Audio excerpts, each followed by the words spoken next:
So we bought the R8 with the social media income from driving with Melissa. We bought a house, paid on it for 10 years, paid most of it off, bought the bigger house, lived in it for 10 years, paid most of it off, bought the next one, lived in it for 10 years, paid most of it off. And so this is the fourth house in 35 years or so.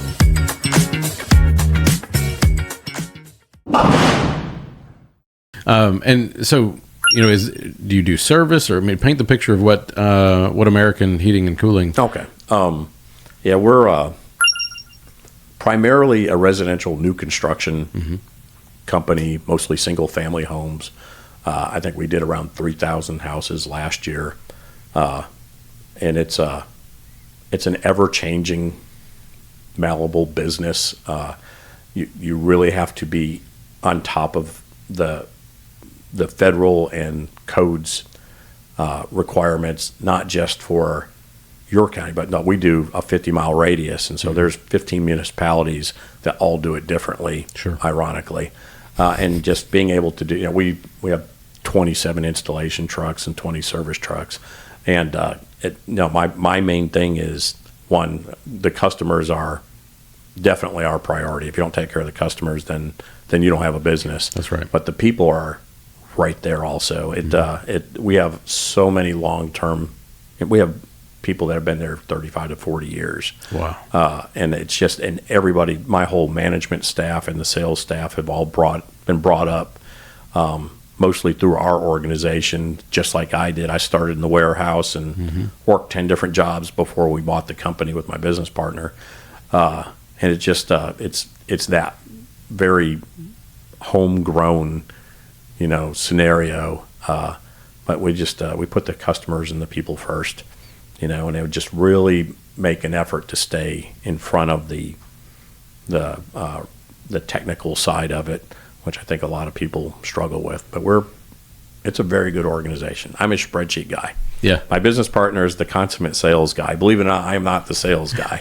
I love numbers, and I love people, and I love, you know, the internal organization side of it. I don't shut up either. So no, it's all right. Yeah. You like the story that the data tells you. Yes. Yeah. No. I'm a very objective person when it comes down to that. Yeah, and I get that because, you know, for years, so the company that I grew here in Nashville, we went from 6 million to a little over 100 million, and the majority of that was dialing in the data, because we had a lot of data, but we hadn't done anything with it, and my competitors weren't doing anything with it either. And then we started advertising on Facebook, and the first 300,000 that I spent on Facebook was brutal. I mean, it was just like signing up to get punched in the face every day.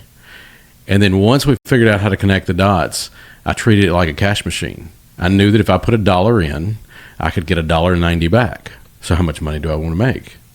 And, you know, once you get that going, once you get your data dialed in, it allows you to make decisions faster than your competitors. Right. So I'm sure you've experienced that. We actually do little to no advertising. Well, I'm just saying, right. Getting ahead of the market, or when the market shifts, using the data that you have at your disposal in order to make the right decisions. Oh, absolutely. We've been very good about not just watching the news, but listening to the industry and talking to people on a regular basis. And we've been very good about being ahead of the curve for, especially when 2021, 22, with supply chain issues and things like that. We're large enough.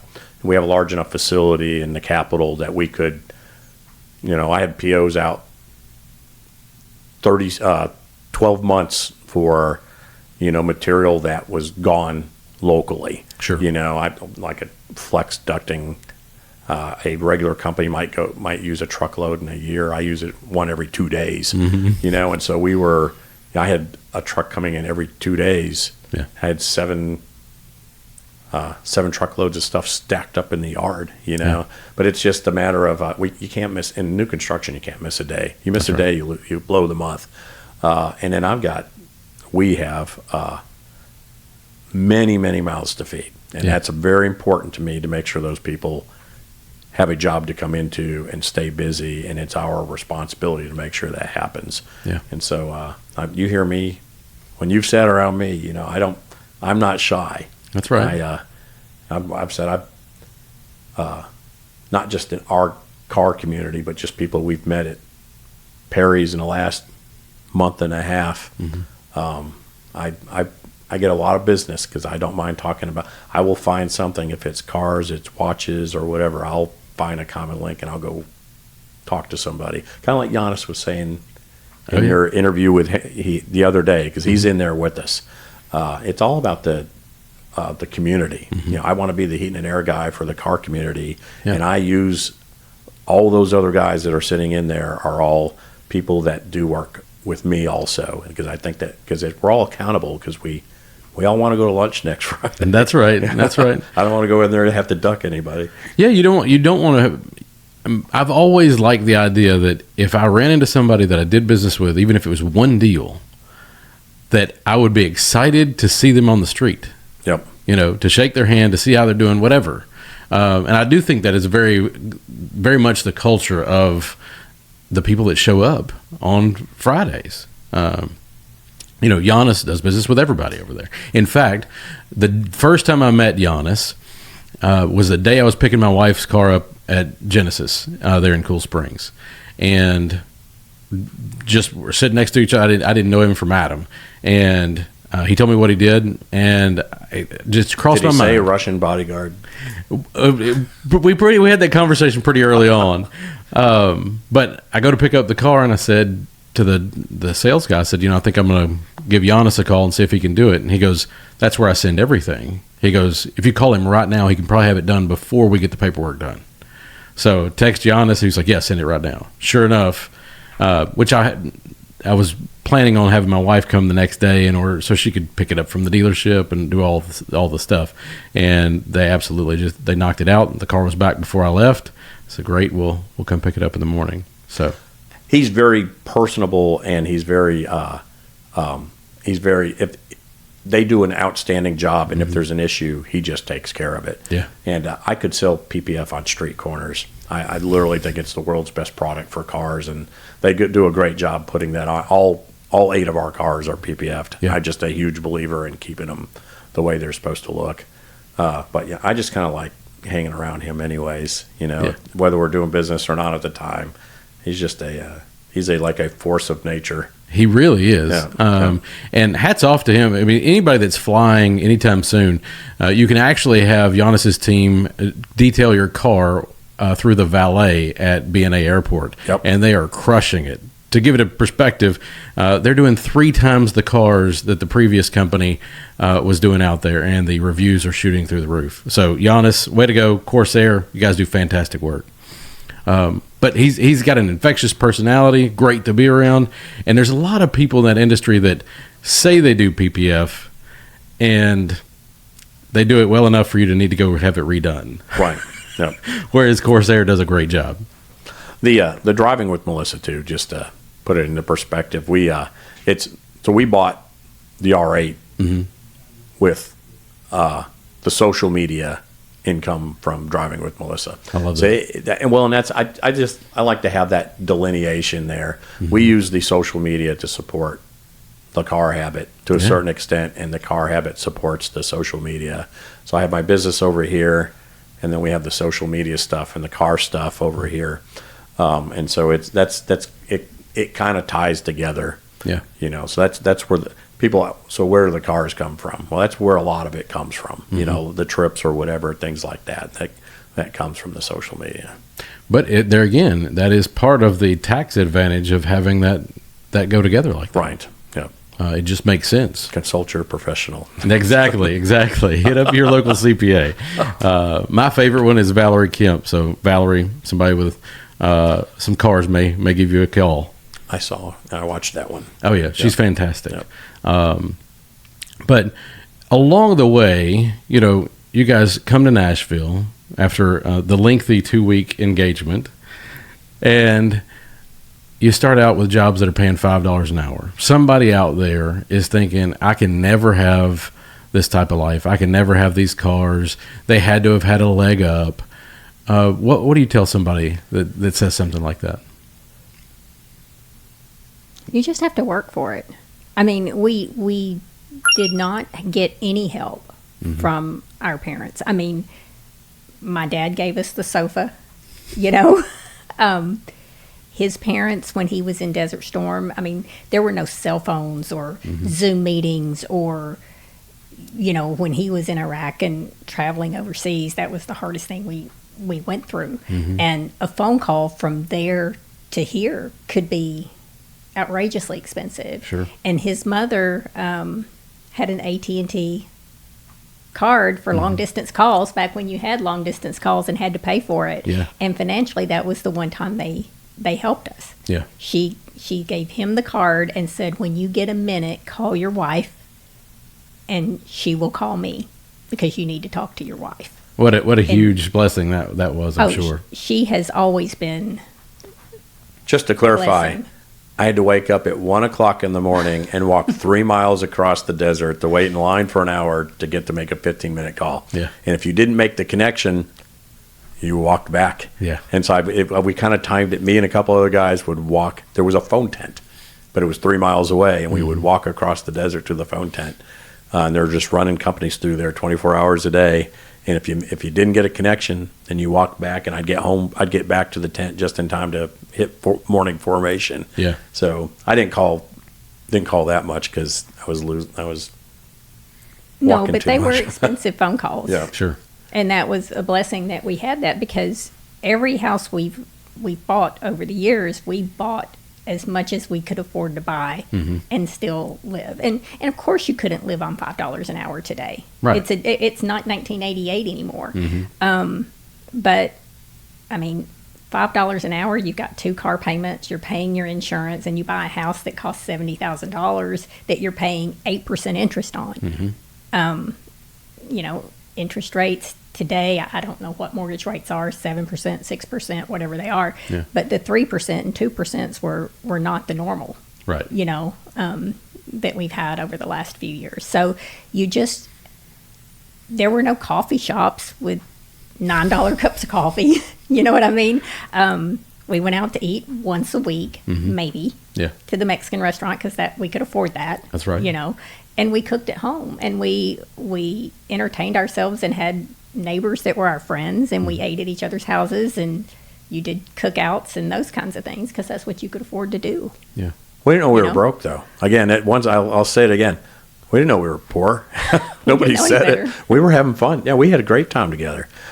We still have a great time together, but there wasn't like all that other stuff, right? It's kind of this, like the world of cash flow now, where everything is a monthly payment. They've broken everything down.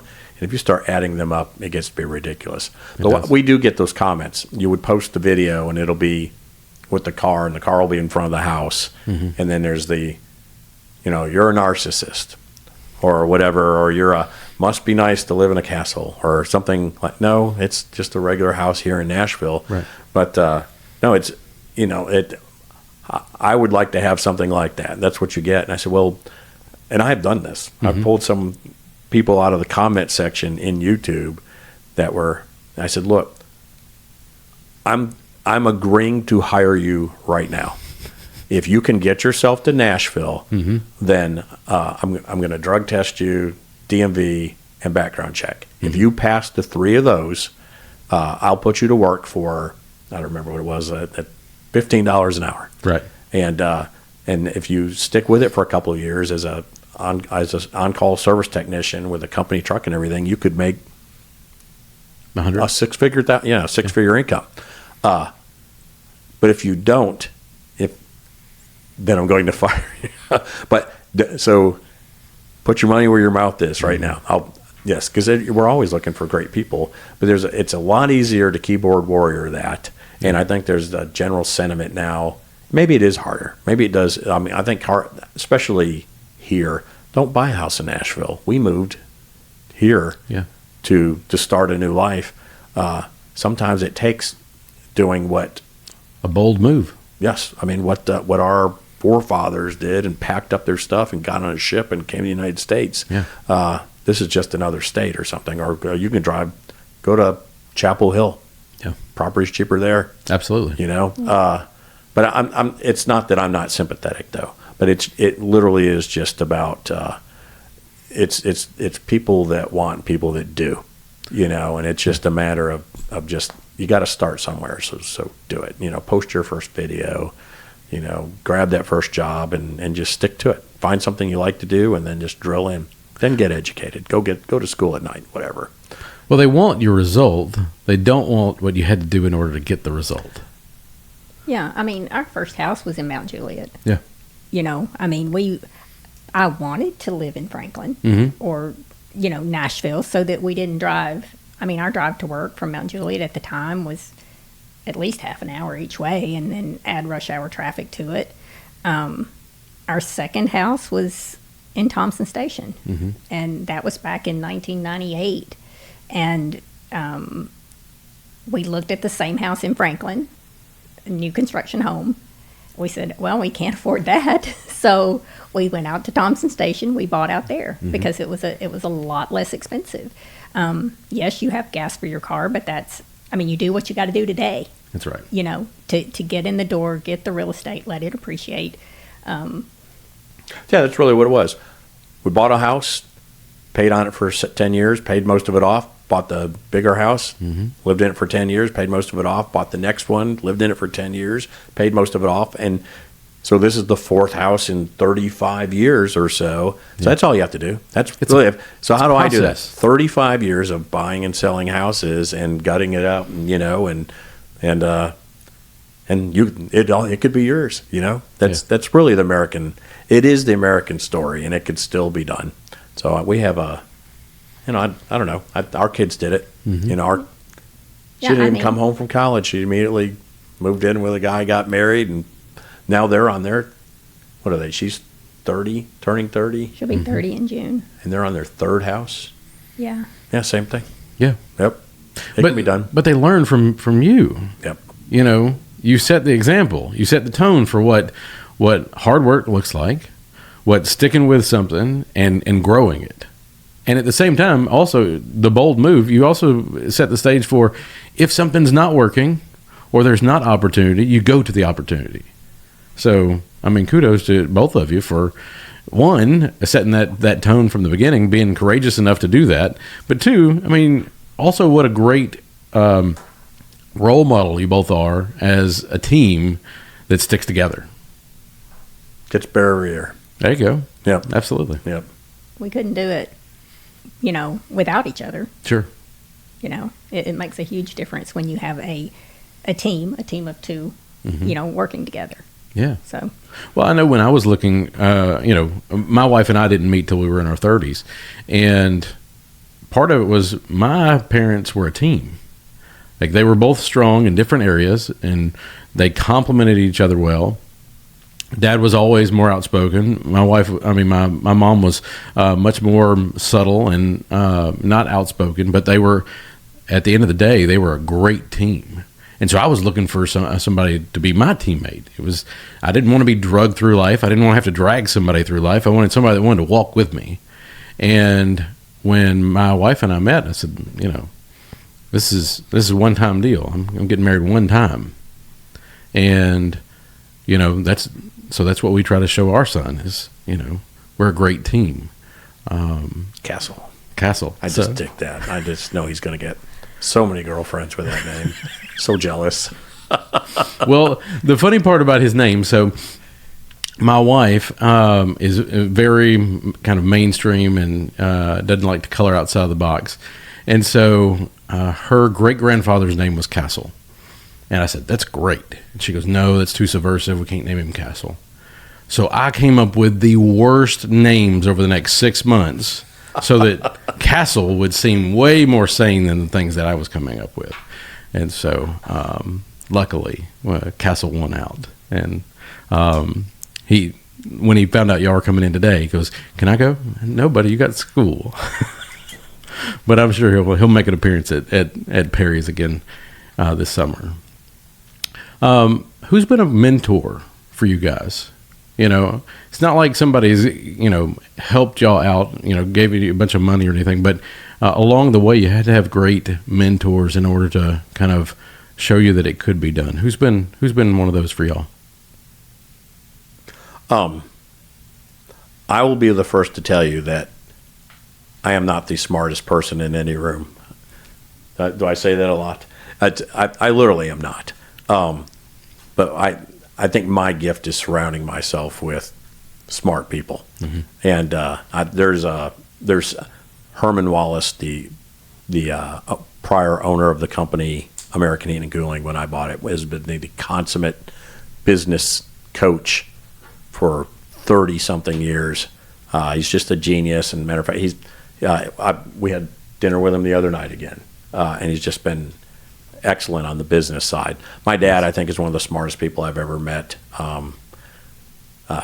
He just, I don't know. We just had very good, I guess, like religious, conservative upbringing, generally speaking. And then I just have to say, there's just a bailiwick of people like Kurt Curtis and some of these other Alan Devers. I don't know. I'll have to get him to listen to this now, and maybe he'll start listening. But he's another JAG guy of mine. That is just, I have this list of people that I can just call. Josh Rieger, one of my buddies that's on Blacktop Rally. That's probably one of the smartest people I ever met. He's a builder. Now he's he did your garage, right? Yes. Yeah. But I could literally, I could name 50. It's not just like 2 or 3 individuals that shape me. I'm still being shaped by dozens of individuals every day. Sure. And it just, but we try to surround ourselves with fantastic people, professional, yes, successful, good people. Yeah. I don't know if we surround ourselves with it, but we are surrounded by them. Ross Robinson with Annie Rose, what a great guy. There's just a list. Well, and on the personal side, our parents. I mean, you talk about you only want to get married one time. My parents were married for 38 years before my dad passed. Yeah. My mother didn't remarry after that. His parents, over 50 years. Over 50 years before his dad passed. Yeah. And then my grandparents, and of course the further back you go, people didn't, divorce wasn't as easy as it is today. But right. I think that makes a huge difference when you grow up in a family, like he said, religious family, where you stick together and you see that these parents are, was it an easy marriage for my mom and dad? No. Right. My mom got married when she was 16 years old. Ain't no quitters here. That's right. No. She just, back in the day, you got married that early. But she, anybody who's been married for a long time knows you don't just give up. That's right. It's work. It's work. Yeah. So you love each other. So you're a team. That's it. So I think we both grew up seeing that separately, and I think that was a big help. I love it. Now, we touched on it just briefly, but health. And Melissa, I know this is much more in your realm. What are some of the things that you're doing for your health that are part of your regimen? I try to work out 5 days a week. Okay. An hour would be great. Sometimes I don't have an hour, but I do what I can. Strength training, when I was in my 30s and 40s, it was, I want to look a certain way, so I'm going to work out to make that happen. Now, when I see the health that my mom was in before she passed and the health that his mom is in now, I want to be strong. So I do a lot of strength training now, a lot more than I used to, because I want to be able to sit down and get up and hold my grandchildren and play with them as I get older. So you watch what you eat and you try to eat clean. There's all of this dye that's bad for you now. And we did find that there is something to that, because we went to Europe and ate what we wanted and came back, and we weighed less when we got back than we did when we left, because the food over there is different. So we've really been careful about trying to eat clean foods, without the organic foods, those kinds of things. And then just, even if it's just a walk, a half-hour walk a day, if that's all you have time for, that's better than nothing. She dances in the pool. That's what she does. I do. I like to do water aerobics, and I just get in there and play because it's fun. Yeah, absolutely. There's no I think generally the message was there's no magic secret or something you can buy on TikTok Shop or something like that. That's right. It's just old fashioned hour of cardio or hour of strength, right? And then we just tend to eat better, eat more natural food, and eat it better. Yeah. Yeah. Yeah, and I do it first thing in the morning. Okay. I try Start to the make day. sure that I start the day that way because, I retired last year. First time in my life I've ever not worked. Sure. And I had in my head that I could work out 2 hours a day when this happens. Well, no, that didn't happen. Things come up. Sure. But so I make sure that I get my required time in before I go do anything in the mornings. Okay. Now, are you working out at the house? Or are you doing a class somewhere? What's your favorite thing? Well, right now I work out at the house. There's a gym upstairs. We had the upstairs finished, and it's a full gym. And I use Les Mills. It's a workout program. Okay. Out of the UK, I think. But many years ago, through gym memberships, they offer strength training, body combat, which is like a kickboxing class, a dance class. And so I subscribe to that, and it's like $100 a year. Yeah. And it's just, I stream it. Probably 3/4 of the gym upstairs belongs to me because it's just open floor, As is the rest of the house. You get the garage. I have my James. garage. I can't complain. That's right. That's right. So, that program's easy. I have fun with it. Yeah. Cool. Well, like I mentioned earlier, and kind of a segue, you were talking about special operators earlier. So my favorite doctor is regenerative doctor, Dr. Mike Meehan, and he's in Miami. But he's coming up this weekend to do a 4-part series. And so he's got a couple special operators. One of the things that they do, the clinic that he works at, is they have a great foundation where they help support our special operators, Green Beret, Special Forces, all those guys, because a lot of those, when they get out of the military, they're just broken. Like their bodies are just run into the ground. Right. And so they use a lot of regenerative medicine techniques and cutting edge stuff to help those guys get back to where they can enjoy life and, the retirement that they have earned, be able to, not have nearly as much pain. So Dr. Mike's coming in, and a couple of special operators are flying up with him. And there's just so much that can be done. And 2 years ago, he put me in contact with the GARM clinic in Roatan, Honduras. And, it's not a secret, but my past was I was over 300 pounds for most of my life. And when I finally lost the weight, about the year that I turned 40, my knees were toast. And you just, it's that much damage. And they said, you're going to need double knee replacement in the next 24 months. And I was looking for, how do I not do that? How do I keep what I got? How do I fix it? And so had stem cell therapy there in Honduras, and it's the best decision I've ever made by far. Huh. And if you'd asked me 60 days out, I would have said I wasted my money.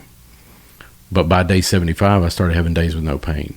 And I was frustrated because I did an interview with Men's Health magazine just a few months ago, and they left out the fact that it worked. So they asked where I went and what I did and all these things, but they did not include that by March, I had it done in August, and by March I had over 100 days of no pain. And these days I go to CrossFit 5 days a week, hammer on them, and no pain. So there's all kinds of things that you can do, and it's not like we were raised knowing that food dyes were bad for us, or what clean eating looked like, or that we needed to work out, especially strength training. But now that we know it, we can't go back. We've got to make sure that we put it in place and keep doing it. That's interesting. I got hung outside an airplane. I was a toe jumper, and it tore my bicep and my shoulder. That was the original injury. Yeah. And I ended up having MRIs done on both, and they ended up doing the other shoulder because he said there was something there to fix, but there was nothing left to fix on this one. Just the Army just PT'd me through it. Sure. And it's like you have substitution muscles. The other muscles kind of take over and get you through it until you beat those up on a bowling alley one day, and then it just doesn't. So I've kind of settled into, I won't hang ceiling fans or paint shutters for a living type of thing. But that's interesting to know there's maybe something else out there. I was going to say, I mean, it'd be worth looking into. There's a lot of things that you can do these days. In fact, I don't know if either one of you follow Gary Brecka, but Gary's whole thing is that if you're alive today, that within the next 5 years of the medical advances that they're going to be experiencing with AI, that you shouldn't die or have where your lifespan and your health span don't line up anymore. That if you want to fix it, you can. So I need to just really get my act together for the next 5 years. Well, you want to be around. Melissa's making sure she's going to be able to drive the cars. Yeah, she still looks like she's 30. Yeah. That's right. I got to keep my game up. That's right. But you want to be able to enjoy those cars. You want to be able to enjoy your grandkids or maybe even your great grandkids. And that's the spice of life. One of the things that we've touched on there, but the bowling side of things, had no idea that you guys were bowlers. And your daughter was the real deal, right? Yeah, when she started high school, she needed a sport, and so she tried basketball and running at a track, and I might have done those in middle school, and that just didn't work out for her very well. And she went to Independence High School here in, I guess it's Thompson Station. Yeah. And in her freshman year, they started the girls bowling team there, and she was approached by a friend that was a league bowler, a couple friends. And they needed one more person in order to have a bowling team their first year. So Shannon signed on, and she did it for fun. She was the last bowler on the team, and I think there were 7 bowlers, and she didn't often end up being in the scoring for them. And I think she ended up with the year with 110 average.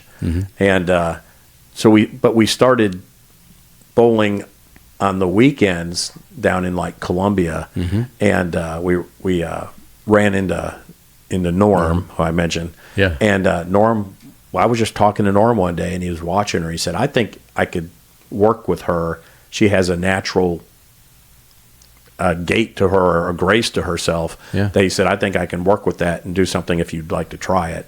And so we started. She started working with him every week or so, and by the end of the summer, like her sophomore year, her first game was a 269. Her second game was a 220. She was on the close to setting a state record for a 3-game series. Her first tournament in high school, and then it's such an art form, or to me, it's the most beautiful. It was the most beautiful thing in the world to watch her bowl, because she just it was so mechanically graceful, and she was just so good at it.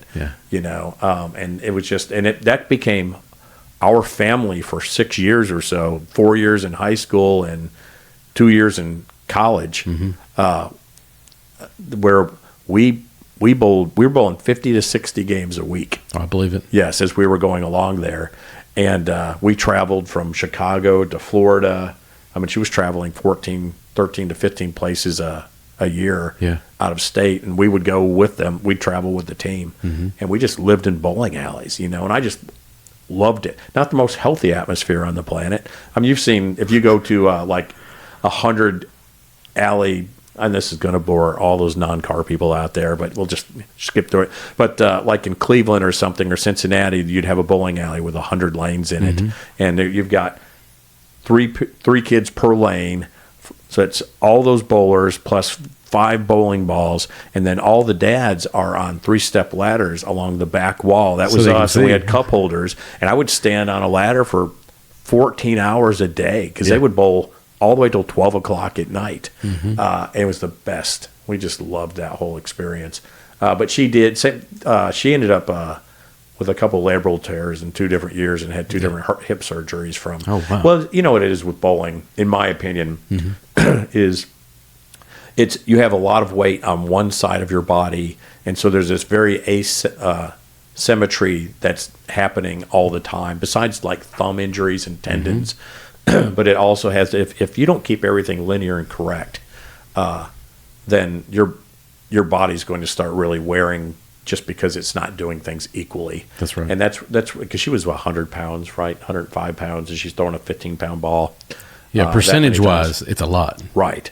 But it just when after she had her first surgery, we actually hired we had an orthopedic surgeon, a silver whatever bowl coach, her coach, and a couple other people all just come out to the bowling alley one day, and they just watched her, and it was that silver rank coach that just said her slide foot was turning out like 15 degrees outside, and that created that asymmetry through the rest of her that caused a labral tear both times. Yeah. But it's interesting how that type of stuff comes out. But what a cool community that was. It was kind of just like the other communities that we've been involved with. It's just anytime you have a common element, like as soon as you and I heard that, we could talk for the next 2 hours. That's right. Just about that. For all the non-bowlers out there, and you see the bowlers with the 3-ball bag and the 2-ball bag and the shoes and everything like that,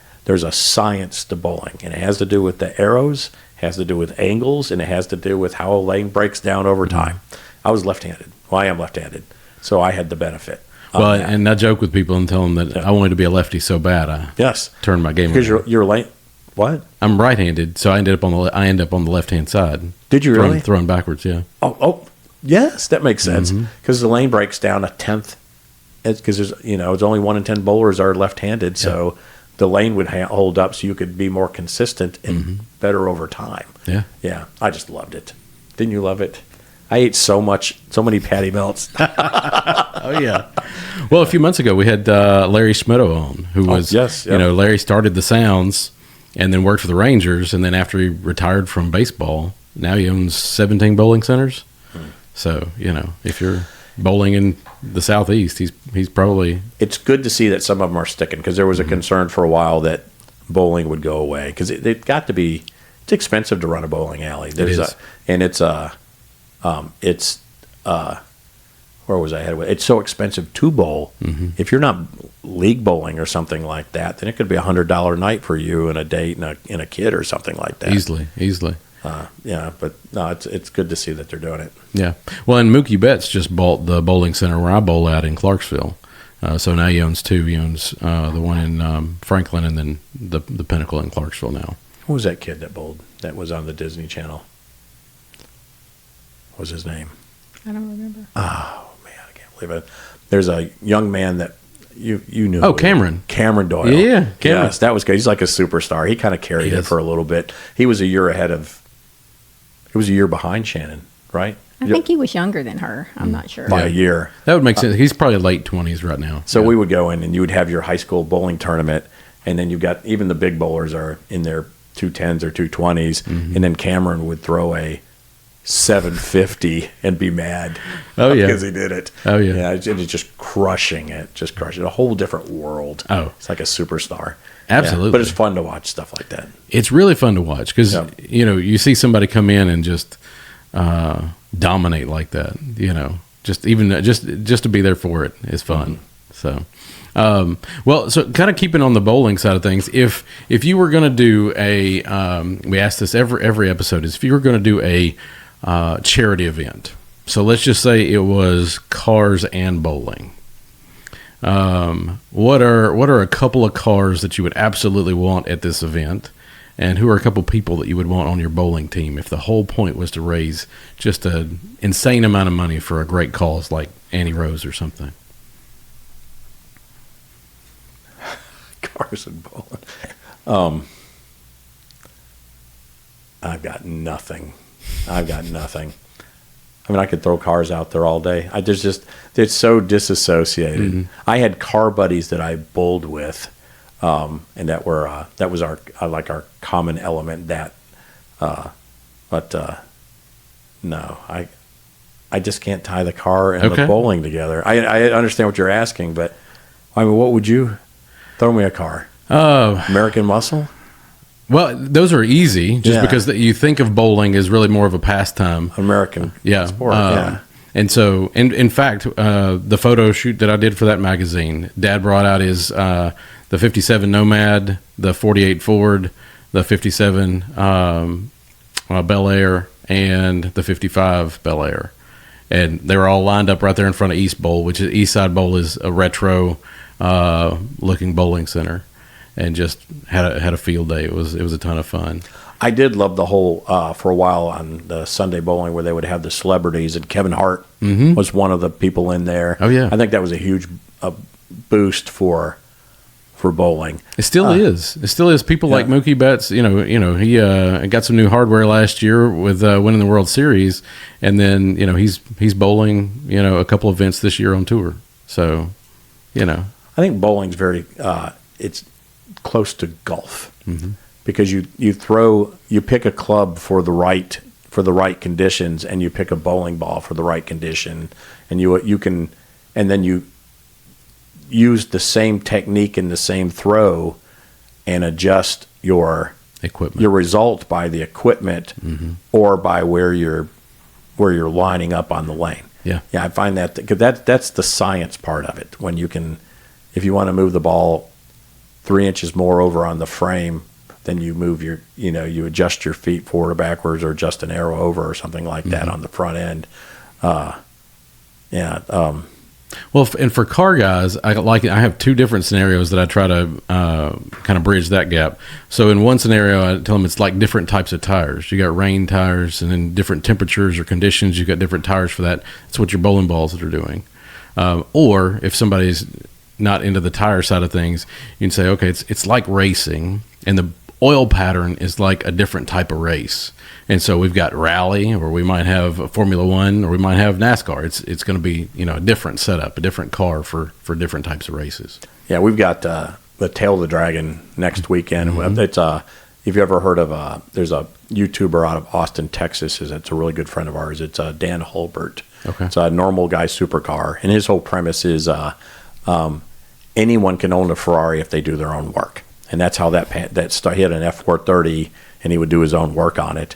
But he's got 15 guys that are shipping cars from around the Austin area to Tellico Plains near the Tail of the Dragon. Yeah. And we're meeting them out there next week, and I guess we'll spend 3 or 4 days just driving in the mountains.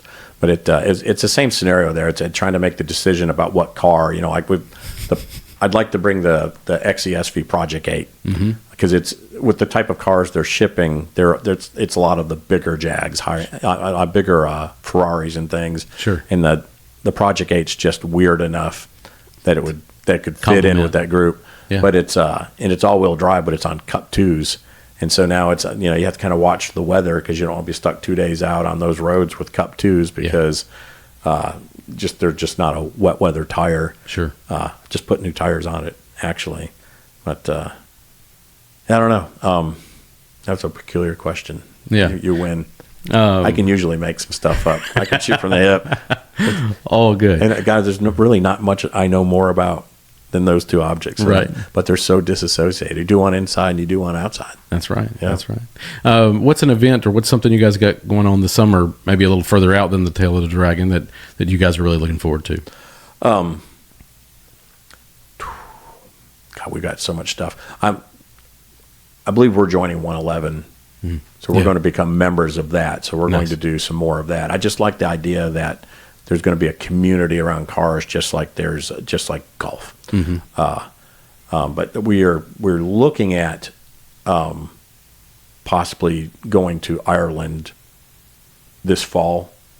Maybe I've got a lot of contacts there in the Jag world. The president of the Jaguar Ireland Club is a friend of ours online, and she basically has got it set up that if we go there for like 2 weeks is what we're thinking, and stay. Basically Ireland, you go around the outside of the island. She said she's got 4, 5, 6 people at the different cool places to go where they would set us up with bed and breakfast or something like that down there, maybe even borrow a car or something. But just I think that would be an epic thing would be to rent a Jag and then hang out with all the Jag people and maybe tie it into one of their big events that they have there. We did England, a year or two ago? Years ago. Yeah, and that was we missed Goodwood by one week, and I've always wanted to go to Goodwood, but it has never clicked with. It didn't click with me at the time. Yeah, that I kind of just moved that a week, and we could have caught that. That would have been good, and then possibly we just did Moda, Miami, and just depending on how the Ireland thing goes, maybe Monterey. We haven't been to Monterey in 5 years or so. Have you ever been? I have not. It's we'd never seen a Koenigsegg before in our life, and then you see 20, and you talk to Horatio, you talk to Christian von Koenigsegg, and I'd never seen a Pagani before, and then I'm standing next to Horatio Pagani and 20 Paganis, and everything's just so over the top. Yeah, there it's just everyone has to go. Yeah, it's just because it's surreal, the volume. Yeah, you have to pick and choose what you want to do at that point in time. And the Concours is the least desirable thing. I'll get banged on this, I guess, but the Concours, it's a lot of brass cars, and they're pretty fascinating in their own right. Sure. But no, I want to see the stuff that the cool stuff on the street. That's what I want to see. I'm just as happy sitting with our other car guys. I went with 5 other guys from here and our wives, Ross and John Zelnick and some of the other guys that we have lunch with. Sure. And we got a duplex together, and we all just piled in. And then we would just stand out on Ocean Drive and just watch the cars go by, because it's just fascinating what people have out there. Yeah. Yeah. Well, it's not. I say it's not normal. It like that many cars at that high end just being driven. Yes. Yeah. Well, and that's what's cool is that Yeah. it's cars in motion are always better than a static car. Always. I'm a video guy more than I am a picture guy. Mm-hmm. Yeah, I love seeing stuff doing the purpose that they were designed to do. Yeah, I love it. Well, team, thank you so much for coming in, hanging out with us, and having a good chat. Melissa, anything you want to tell people out there? What do they need to know if they're going to come check out Driving with Melissa? Oh, I don't know. James is the brainchild behind that. Really, it's not me. She's terribly shy. I'm terribly shy. She really is.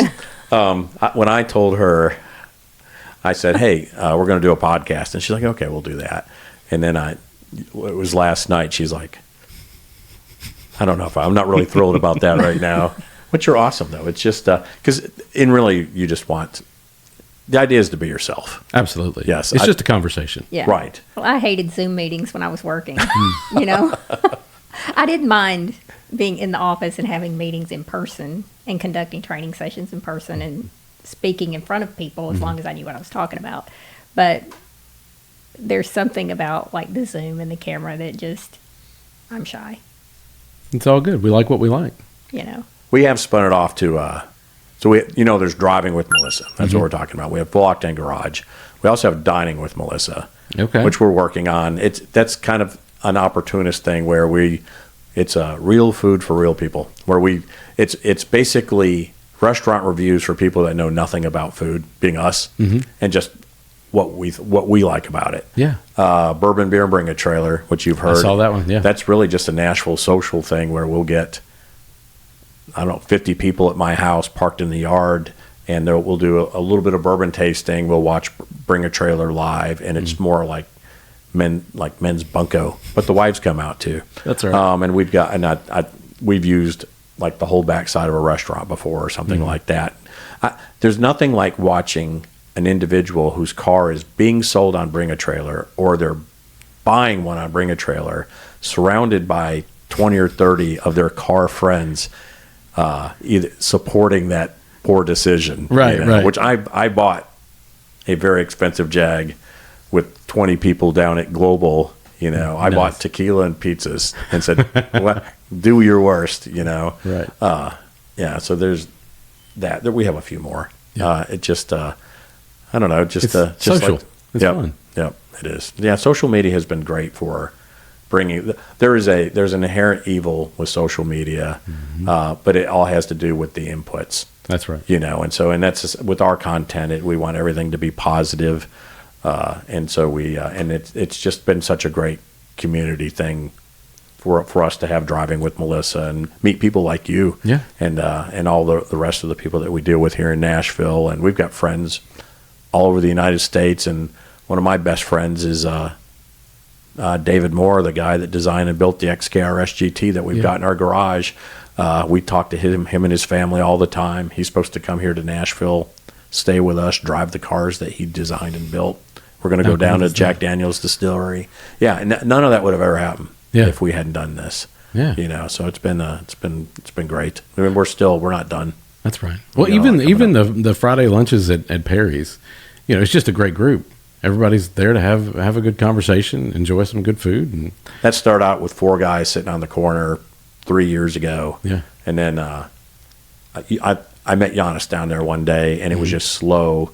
And I said, you know, I bet we could fill this place up, and I'll bet they'll give us the valet parking if we do it, if we could just do this. And it just, now it's, if you have a really good day, we'll have 30 cars out there. Oh, yeah. You know, 30 people in there. And that's just a great community thing to do. It absolutely is. Yep. Good stuff. Well, team, thanks so much for coming in. James, it's Driving with Melissa on all channels, right? Right. Okay. Yeah. Facebook, Instagram, TikTok. And for somebody that maybe has never heard of Driving with Melissa or a Full Octane Garage before this episode, what's a great episode for them to check out to get a great introduction? For Full Octane Garage, gosh, if you could go back a couple of years and just watch our bloopers, that's the true Kurt and I. Nice. Yeah.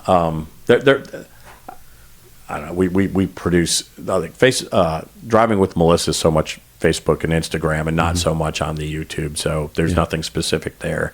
But with Kurt and Full Octane Garage, gosh, there's one of my favorite videos we ever shot. We had a gentleman that bought a XJ120 replica Jaguar in Canada and drove it 2,000 miles home without a top on it. Wow. And it's just a fascinating adventure. His name is Paul. That's about 4 years deep into there.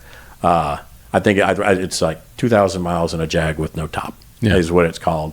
And we just had so much fun with that video. And then we piled the outtakes onto the backside of it. Kurt and I just love hanging out, and it's just a neat way to record it and put it out there for other people, and hopefully give them some other information while they're out there. But yeah, cool. Dive in there. Awesome. Just click play all. That's right. Just click play all. I love it.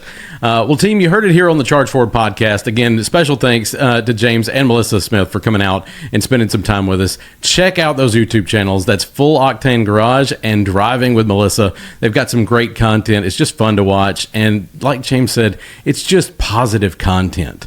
There's so much negative out in the world. Take some positivity and just add it to your life. Until next time, I'm Jim Cripps with the Charge Forward podcast. Take care. Team, is Jim Cripps here with the Charge Forward podcast. I just want to tell you, I love you. I appreciate you listening. I appreciate you for subscribing and sharing the Charge Forward podcast with people you know and you love, because that's what we're here for. We are here to share the amazing stories, the things that people have been through, the ways that they were able to improve their life, so that you can take little nuggets from theirs and help improve your story and be better tomorrow than you were today.